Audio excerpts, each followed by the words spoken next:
unexpected. A traveler passing through my part of the woods in the night, sipping freely of my water. Though, he did engage in trespass to do it. Yes, a human. Lost in the forest for who knows how long. He does not know which way is east or west. Does not know which berries are safe and which are not. He drinks from a brook, not knowing that I have laid claim to it. How long has it been since a human has polluted my peaceful abode? I remember the invasions. I remember the expeditions. I remember the beautiful and dizzy innocents my brethren lured from their villages. The adventurers seeking guidance. All long ago, though the exact count of years eludes me. Humans know to stay clear of the luminous glade now. At least, most of them do. I sought to reprimand you for your insult, but before I get my chance, I find you lying at my feet, like an obedient hound. Strange. Did something more sinister strike you down? Be still. I would have my own look at you. Ah. No, I understand now. You shiver so. How clammy your hands. I would feel your face if not for the mask you wear. I dare not touch it, but even without it, I think it is illness that racks your mortal body. You are ragged and thin, trespasser, weary and sick. Now that I peer closer, I see this is not simple weariness that assails you. It was an unfortunate path indeed that led you to my corner of the woods, where very few mortals find themselves. Must have been either very foolish or very desperate. Ordinarily, I would not intervene. I am not as some of my younger brethren. It is the way of mortals to suffer and return themselves to the earth, as the Fae return and return and return. But how curious. Mortality is not the only thing I sense in you.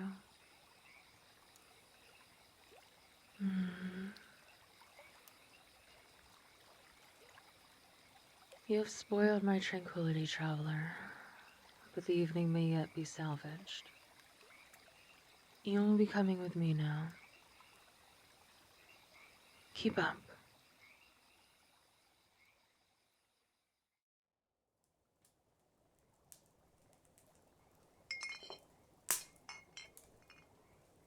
Finally, the human has begun to move again.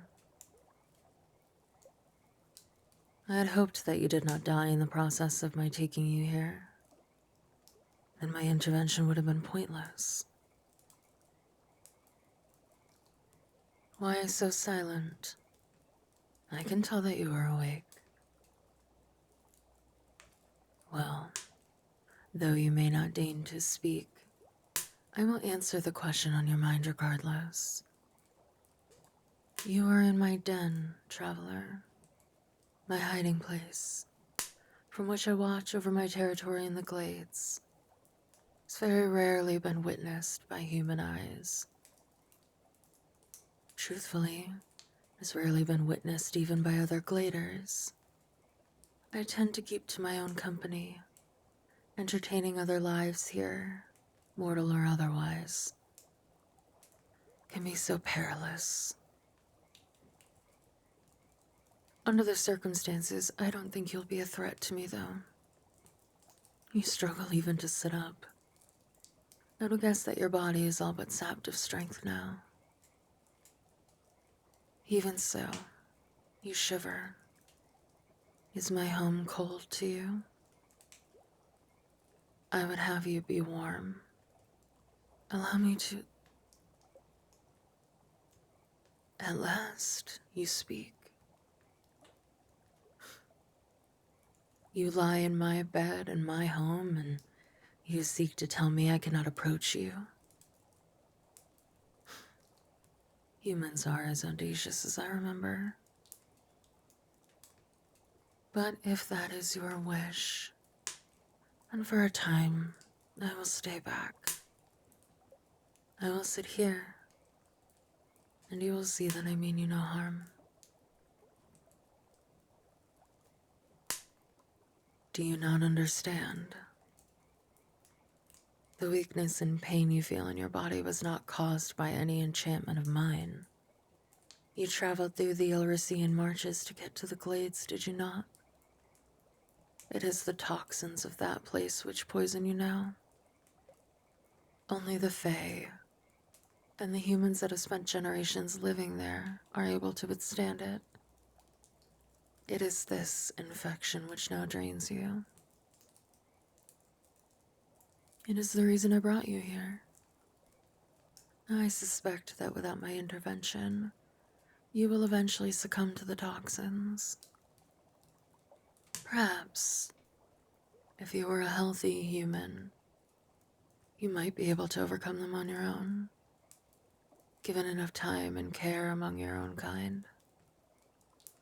However, you are neither among your own kind, nor are you healthy.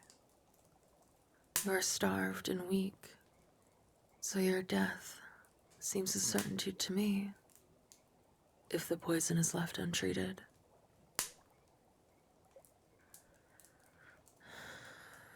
But you desire me to keep my distance, so for now, I will keep my distance.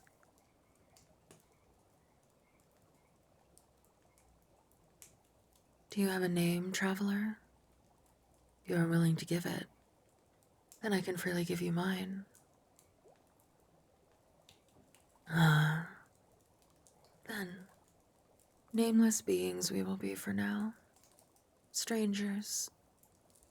It is colder, but perhaps you find the unfamiliarity safe. Is that also the reason you wear that mask upon your face?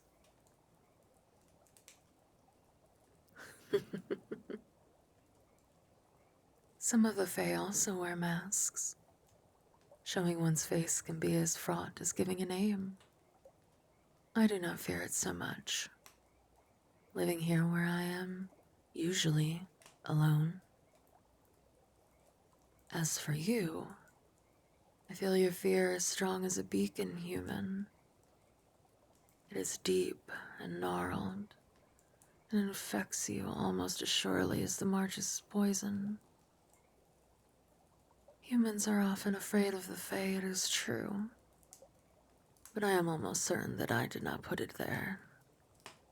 Your suffering before this night must have been considerable.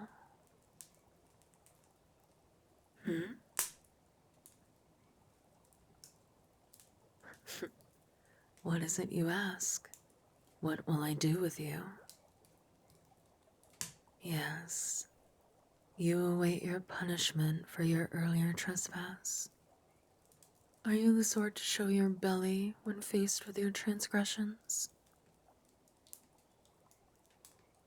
It is an old grief between humans and the Fae, that what rules were set between us we have always remembered, while they forget. There are those who take what is not theirs and destroy what should not be touched. Those who cross borders clearly drawn or speak false promises.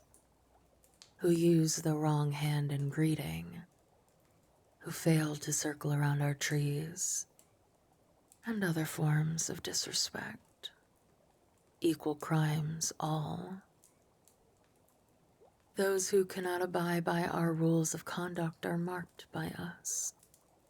It is true that when you drank from my waters, I was given license to act against you, according to those rules.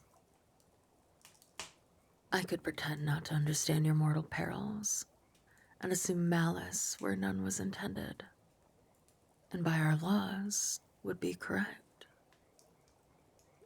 But I decided against it.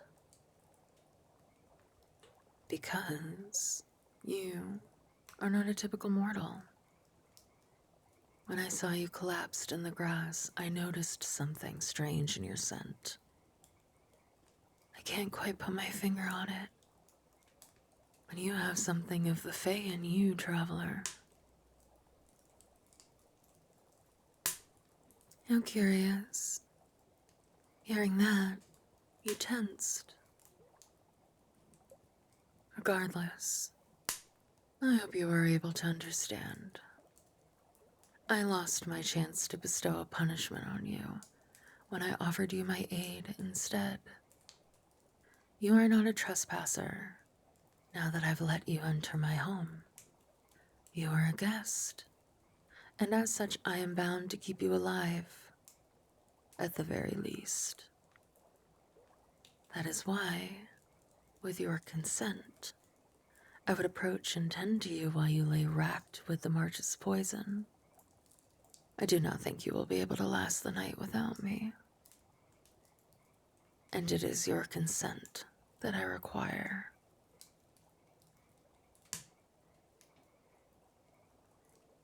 If you fear being beholden to a fae, then your choice is between that or death, traveler.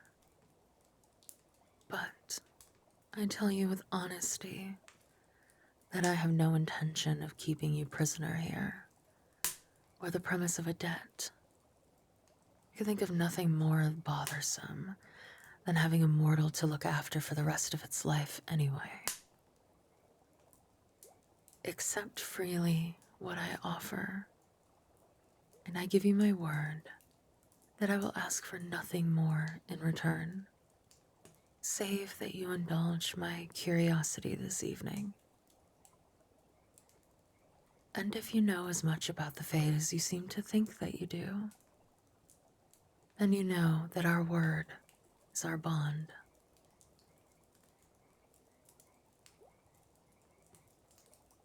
Lie still, traveler. Relax your grip on my sheets.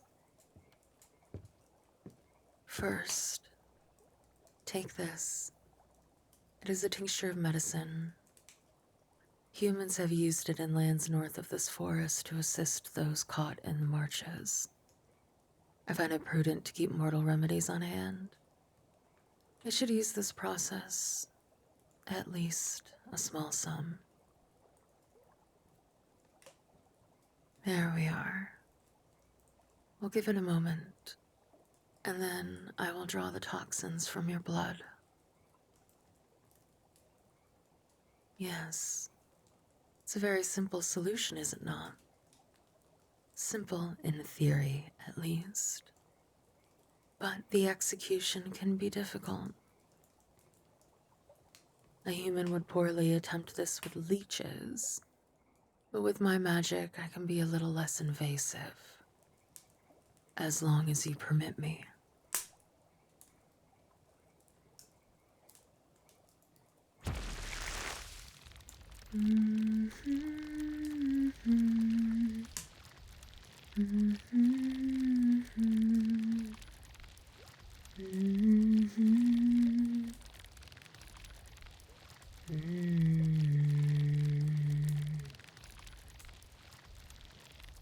There you are. You'll feel it sicken you further as it draws to me.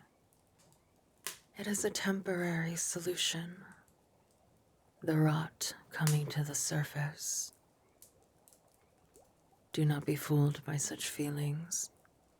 They are the initial pain as you clean a wound. As the poison clears from your veins, your strength will return. As it unclouds from your lungs, your breaths will grow deeper. A little at a time, your shivers will subside, Your pain will diminish. Your body will purify.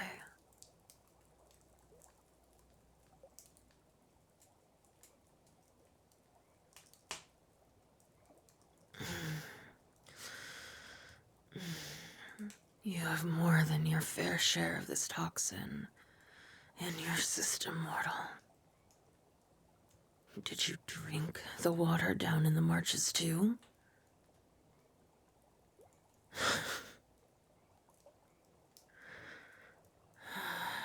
There, I can feel it. Can you? Escaping your veins, returning to a hungry miasma. Do you see it coalesce to coat my hand? Poison itself is magical in nature.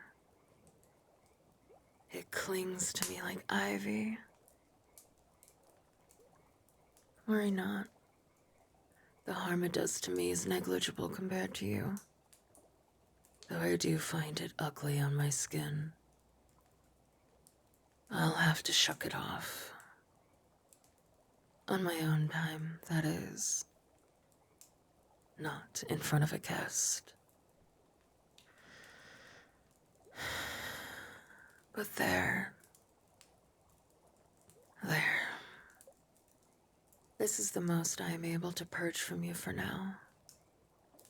I am certain some lingers in your body still, but it should not be enough to kill you. Does it still cause you pain? That is not unexpected. As your host, I humbly apologize that I could not do more. Here, stay under the blankets. The warmth may alleviate some of your symptoms at least.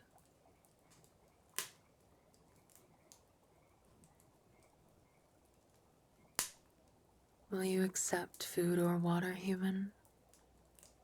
The latter you have already had recently, but I doubt that it was enough. No. Even with all we've discussed, you're still so reticent towards my hospitality. The poison I am able to purge. The infection of fear tragically remains. Perhaps in time your opinion will change. It is my understanding that humans need to eat and drink often. You are in no condition to hunt your own food yourself. But very well. I will not force anything on you. In that case, while you rest, I must ask that you fulfill your part of our little bargain. Tell me of the path that led you here to my doorstep. Tell me what has driven you so far from the rest of your kind and put you in such a poor state. Tell me about what put such fear in your heart, if your heart will permit you. Indulge my curiosity, and you will repay the debt you owe me for treating you and letting you spend the night. And in the morning we will be not friends, because you will not give me your name, but not enemies either, surely. Well, traveler, I am waiting.